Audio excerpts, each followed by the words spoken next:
Welcome, sisters, to our inaugural interview for our Return of the Priestess community. And it is really a joy to introduce our first interviewee today, and of course, member of our community, Pat Lewis. And today, Pat and I are going to be having a conversation. Well, she's going to be sharing with you about art, grief, and the role of the priestess. So, Pat, welcome. Thank you for having the courage and gumption to be my first interviewee. I didn't know that I was your first, but I think I was called in a way to do this right now during this time. Yeah. Yeah. So, you have an extraordinary life journey. I mean, we all have our unique journeys. Yours has been one with gifted artistic talent, interesting adventures into tattoo art and artistry and painting, and also deep grief with the loss of a child. Mhm. And all of that informing your capacity to hold the field and hold space as a sacred feminine leader for yourself, for others. So I am really honored that you're willing to share some of your story and your life's journey with us, and how that all of these pieces weave together. So I'm just going to pass it over to you now, and we're allowing Kuan Yin is with us to guide our conversation. Yes, yes, she is. Thank you. My spiritual journey, I feel, began years ago when I started the martial arts. I had started with Tai Chi, and then I started in a stronger form of martial arts. And martial arts gives you a focus, an inward focus, and a reflection of what life is. And I've always had that curiosity about it. But as it became a discipline, I felt more intuitive, and it has taken some twists and turns along the way, as far as that goes. With the art, I was an illustrator for many years, but my husband and I had a tattoo shop for about 10 or 15 years. And a lot of the tattooing, it has a stigma in society, but I approached it in a way that it could be cathartic for people who had lost loved ones and who wanted to mark the most profound aspects of their lives or things in their lives. We had a shop that was exclusive, not like the ones that you see on TV with the bikers and all of that. And many times I would tattoo memorials, and Mm, it it was always very touching. It was always There was always like a deep connection there. And during my time as I was doing it, I was always in prayer for the people that mm, had lost loved ones and that wow. kind of thing. Um, so um, as time had gone by, I ended up getting sick, and I had almost died. And I was in the hospital for 2 months, and I was in a coma for about 3 weeks. And during that time, I was very near to death. And I had had a spiritual dream. And Mm, when I came out of it, I couldn't walk. I couldn't really do anything. I had to learn all of that all over again. wow. And they actually told my husband that I was very lucky to have my hands and feet, and that they didn't know if I was going to be on dialysis the rest of my life and all of that. But there was a learning aspect to it where you just kind of keep on. You go, you step forward. But the spiritual aspect was that when I was at this point, very close to death, I I was in this white sort of alabaster cave, and a voice, not my own voice, but a voice had said to me, "Pray to the Almighty Healer." And so I said, okay. And what had come into that prayer was a white tiger. Huh. And I had to find a piece of turquoise to carve the white tiger out of this alabaster that I had, and to place the turquoise as a third eye. And I brought it to a lotus fountain and put it as an offering on this lotus fountain when I Wow. was there. And I from there I had walked into a cave, not a cave, but a like a tent that was surrounded in purple cloth, and I wrapped myself all up in purple cloth. And at that point, I think that I had really come out of it. But I think that that was the time that was very close to the transition. And I Mm. think that a spirit animal. I would say that my spirit animal is probably the white tiger, Yeah. but I feel like the lotus fountain was Kuan Yin coming Uh-huh. to me. And Mhm. once I was finally able to um, work my hands again and started to paint. I would like to be able to share the painting that I did when I came out of it. Yes, please. Okay.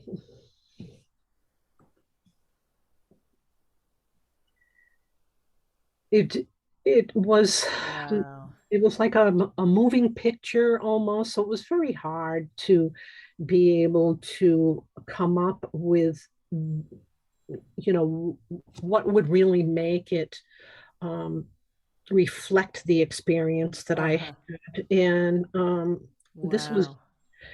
as close to it as I could come, with the symbology of the statue and the This lotus is fountain. incredible. I got to see this before we started recording, but now that you tell the story, Pat, now the whole thing comes into this, it comes into clear focus for me. This is a profound and astounding piece of work. Wow. And I put the symbols in there. I'm not exactly sure what the symbols are. I had kind of found online different symbols from um, Tai Chi and that kind of thing, meditation symbols. Um, but during my dream, there was sacred geometry in there, Mm. and Mm. so that was also a reflection of it. I'll stop sharing now. Wow. Beautiful. Thank you so much for showing that.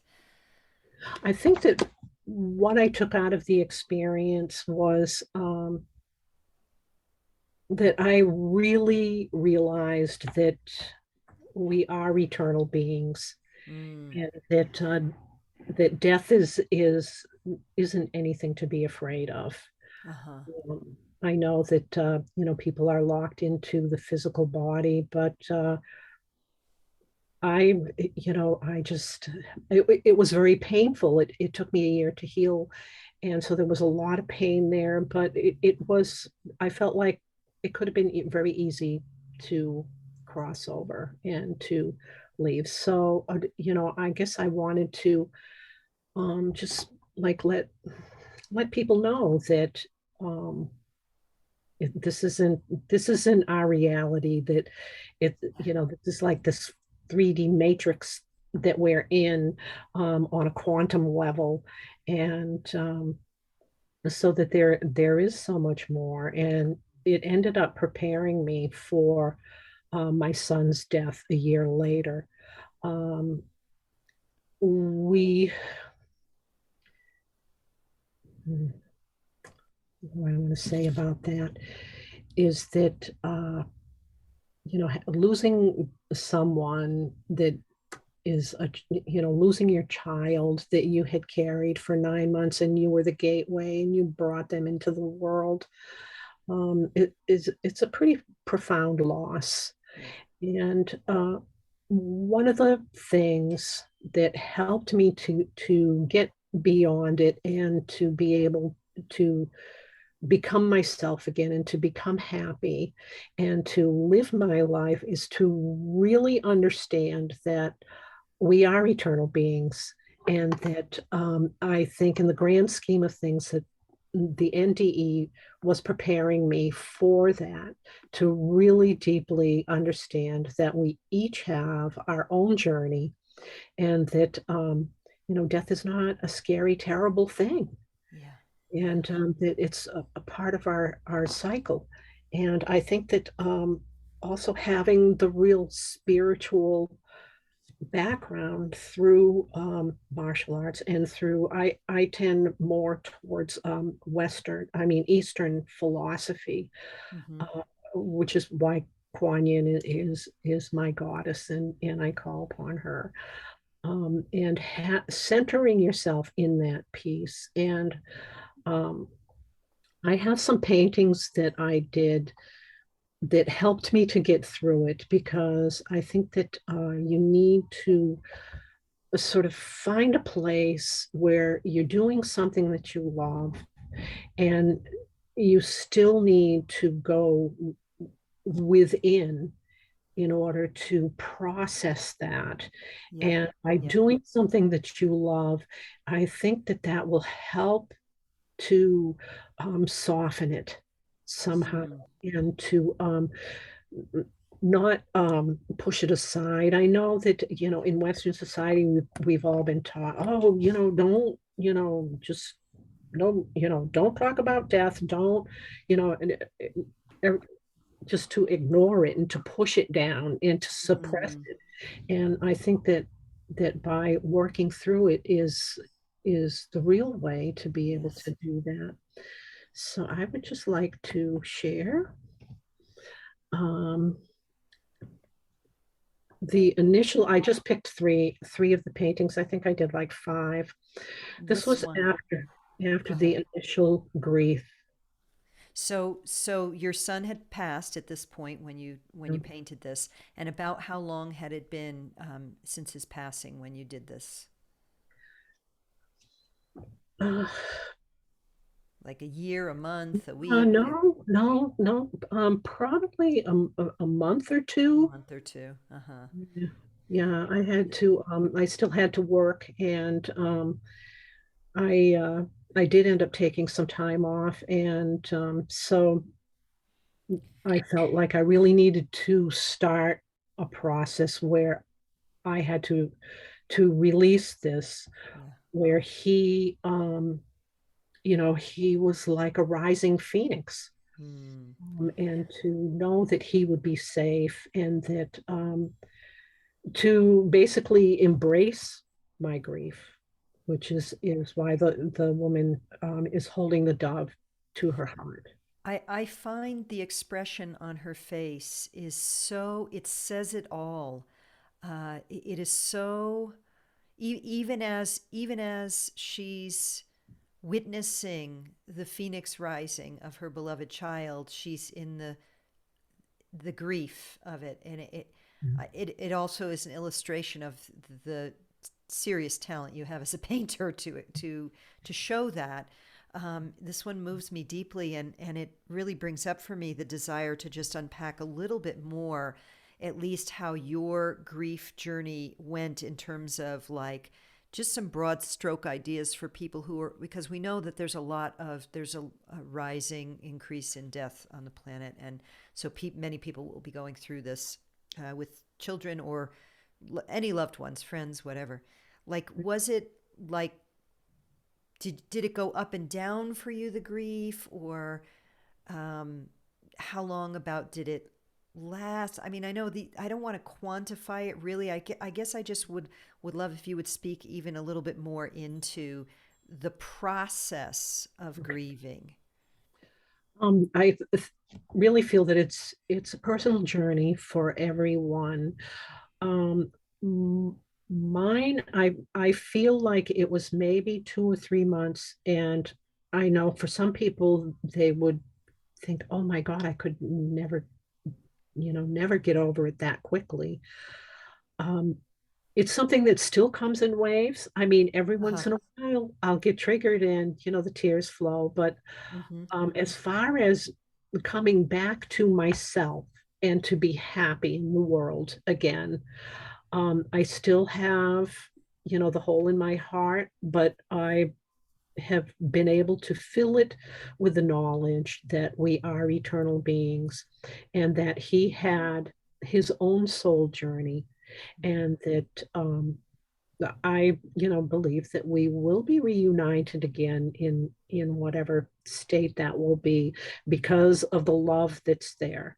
And it's the love I feel that really carries you through. So um, I really think that it's something that comes in waves. I mean, and I don't want to say this specifically as somebody, if you lose a child, this is how it's going to be, but any kind of profound loss that you have.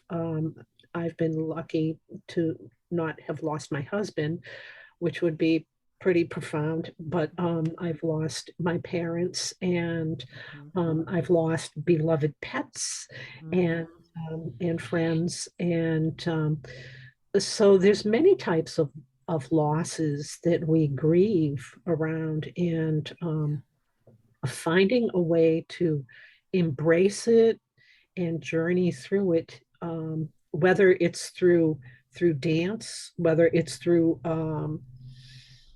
singing, journaling, going out into the woods and foraging, or picking flowers or gardening, whatever it is that you love to do. um, Take that and focus on that, and I feel personally that it's a way to honor what you have lost and to Yeah. be able to move through it. Beautiful. And I love this, what you said, embrace it and journey through it. And I know Mhm. many years ago, or in my early adulthood, as I began my own spiritual journey, there was this idea of the only way out is through. So we started this with where you were talking about how society generally doesn't really want you to talk about death that much. And certainly people who have never experienced the loss of someone, they're kind of like, there can be an attitude of, you're not over it yet, come on, that kind of thing. But Mhm. really the only way, that's just avoidance. You can't go around Mhm. grief, or it's any dark night of the soul, from the astrological perspective, any Pluto transit. You can't avoid it, go around it, suppress it. If you really want to make the most of the growth opportunity Mhm. and the full healing recovery, you've got to go through it. Yes, yes, it needs to become part of you, so that Mm, it doesn't becomes part of you, but yet you also need to know that you're worthy. You're worthy of your life, mm. and you have your own soul journey, and they had theirs. And Yeah, that's really what it amounts to. Beautiful. Thank you for sharing this. So I, whoops, sorry, I'll take yeah, that off. go ahead. So I wanted to also ask you for your reflections. Well, I know you have some other art to share, so I'm just going to throw this out there and you feel into how we want to integrate it. I really, this is the question I want to ask everyone that I interview, is your reflections on the role of the priestess, your relationship to that archetype, and how you see the priestess in these times. And maybe that can segue into the other pieces that you want to show us. Okay. I I feel like that a priestess, if you have a spiritual practice and you have connect with spiritual thoughts or prayers throughout the day, that basically you're living the life of a priestess. It depends on your level. I'm not sure if I want to say your level of the priestess, because I think that it is all so very important today, that we come back to our our divine feminine aspect, and even if it's just holding space for your family and nurturing them and caring for them and putting your thoughts out into the world. And it doesn't have to be the word priestess. A lot of times I think people think, she's in her temple and, kind of in solitude, that type of thing. But I think that there's a lot of priestesses out there that don't even, know that someone would call them that, and yet they're embodying, I think, what it needs, what we need in the world. Beautiful. Thank you. Okay, so there's another piece or two pieces you want to show us?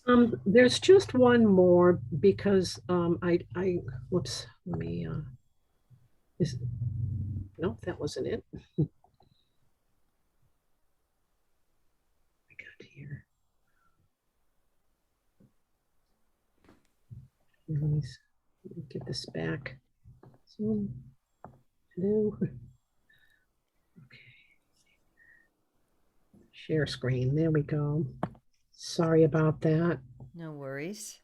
Um, I think it's amazing how we've all become so technologically capable. We didn't grow up with it. So, yeah, so tell us um, the, about this amazing piece. the first piece was pretty heavy, because at that point the grief was very intense. And although I think you never lose what would be termed as grief, it integrates Mm, into you, and it's not as raw and immediate, but it's there. And so I wanted to end with a piece that is a little more serene, and just this pathway. It's a pathway to God, is mm, what this one, the title was Lights to Heaven, as a way to show the way, as you're going there, you know, follow with beautiful. loving beings, follow through with loving beings. Wow. Again, I'm just struck by your talent. I mean, all the folds in the skirts of these loving beings is just so incredible. I mean, even the purple silk robe of the one on the bottom left there, it's like I can almost feel the texture of it. Are you formally, you must be formally trained, or like, just give us a quick snippet of how you came about to Um, be painting. well, I know I'm like, duh. uh, I always had like an innate ability. Hmm. My approach to the world when I was very little is questioning everything. What makes this what it is? And so the observation more than anything. And I've taken a few classes here and there, but it's a personal journey, and always wanting to take it to a higher level. And when I found out that I could have a career with it, that made it very interesting. I did a lot of book covers, that kind of thing. So through Wow. so this I guess this could lead me into a nice meditation, if you wanted to Perfect. do that, or Yeah. if we're not quite near the end of our time together, we could if there was something else that you thought I could, put out there that might help someone who's going through their grief journey. Well, I would definitely say probably both. If you have any reflections or thoughts, because we are recording this at a time when a sister in our community just lost her son suddenly, very shocked, and we're all in prayer for her. So, any words of wisdom and compassion absolutely are welcome. And then you can take us right into the meditation. Yeah, it that kind of pain, it knocks the feet out from under you. Hmm. And what I can say about it is that when it's so raw like that, that it's very hard to feel anything else.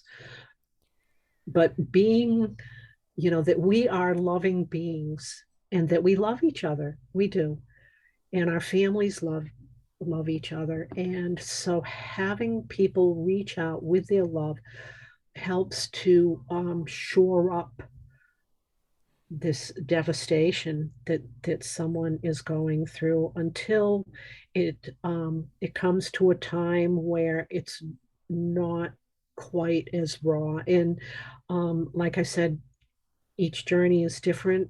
Some people,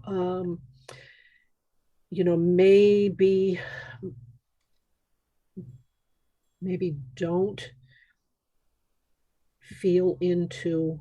I think that fear can come into this a lot because that's where the love is so needed to counteract that fear Hmm. that, oh my God, that's the end. That there's that we're not all going to be reunited. And so if Hmm. someone can look to that as often as they can, um, just to get past the first initial couple of months, and to really understand that um, they're gone, and you know you are still, you're still worthy to be here, Hmm. even though they're not here. It was not their journey to be here any longer. And I think that that's something that people struggle with, is that there's an aspect to how they feel like they're not worthy to Hmm. be here any longer either. Wow. And they still have a mission. They all have a mission. Yeah, if when we're done with our mission, we don't have to stay around anymore. So, like a survivor's guilt almost, it sounds like what you're addressing here. Yeah, I've seen that with a lot of people that Yeah. that have suffered loss, and I feel that Kuan Yin came to me this week, and initially I wasn't sure what we were going to do, and just there was a number of other grief situations that had come to me this week, and then with the sister here in the community, um, I really felt like Kuan Yin was tapping me on the shoulder, saying, if there's some way that we can help to get people through this. Yeah. Wow. Yeah. Thank you. Well timed. Oh, well, let's all just take a breath and then thank you, Pat. And then if you would like to guide us now, I'm going to mute myself and you can guide us on an experience. Okay. This is just a very short meditation that I use, and you can, I think that you could take it anywhere. Um, so I would like to start with, if you would close your eyes and ground and center, and take a deep breath in,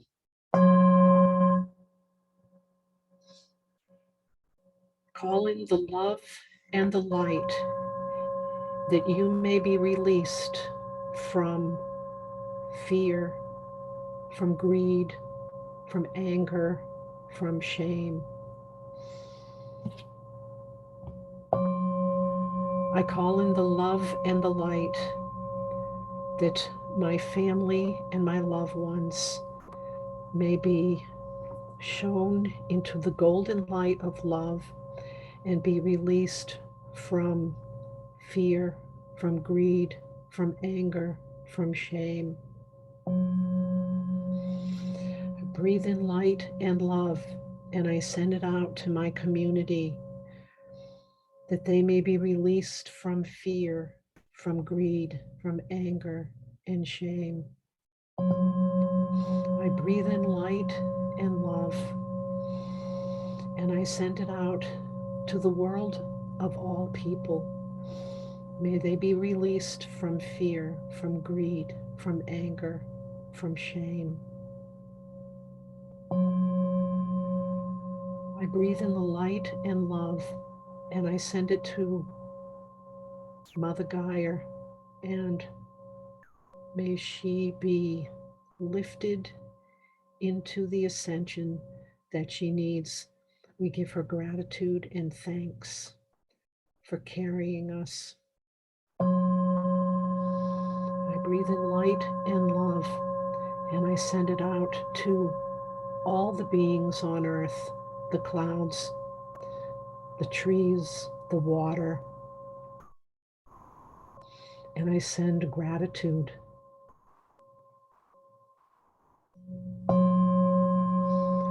I breathe in light and love, and I send it out to Father Son in gratitude for the life that is shown upon us, that is given to us.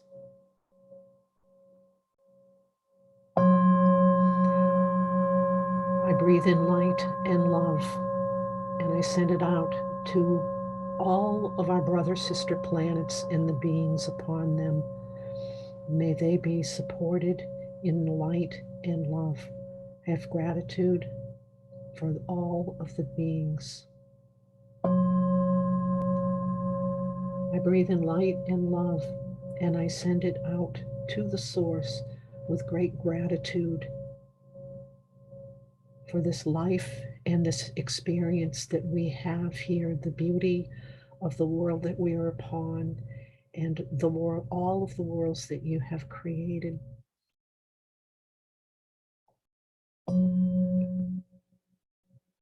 I breathe in light and love, and I ask to be released from fear, from greed, from anger, from shame. I ask to be held up into the light of the love of the source of all things. Thank you. Hmm. Thank you, Pat. Beautiful.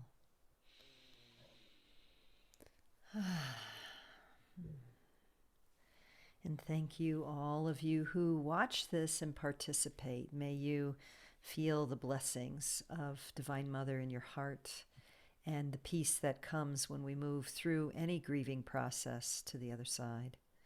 Thank you for modeling that for us and teaching us about that, Pat.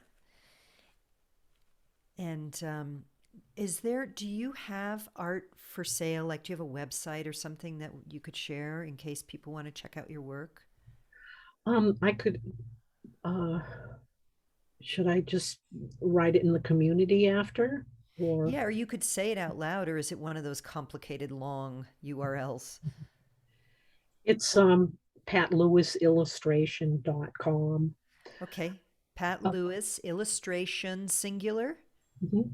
dot com. Okay. And yeah, you will definitely put it in there too, but I like to say it out loud in case people are listening. PatLewisIllustration.com. Wonderful. Any final thoughts before we complete for today? I guess I would like to just say that I feel like this community is so important. And I love the fact that there are women all over the world that are joined into this community. We hear so much about quantum entanglement, and I think that we can have that instant connection, and we create this network of light and love and beauty. Thank you. And thank you so much for being a steadfast part of this community as well. Okay, and I'm going to end the recording here in a sec, but stay on and then we'll have a little debrief. So, sisters, thank you for joining us. Pat, again, thank you for sharing your wisdom, your magnificent talent, and the beautiful meditation as well. And I look forward to our next connection. So many blessings, sisters. Mwah. We'll see you in the network, and bye for now.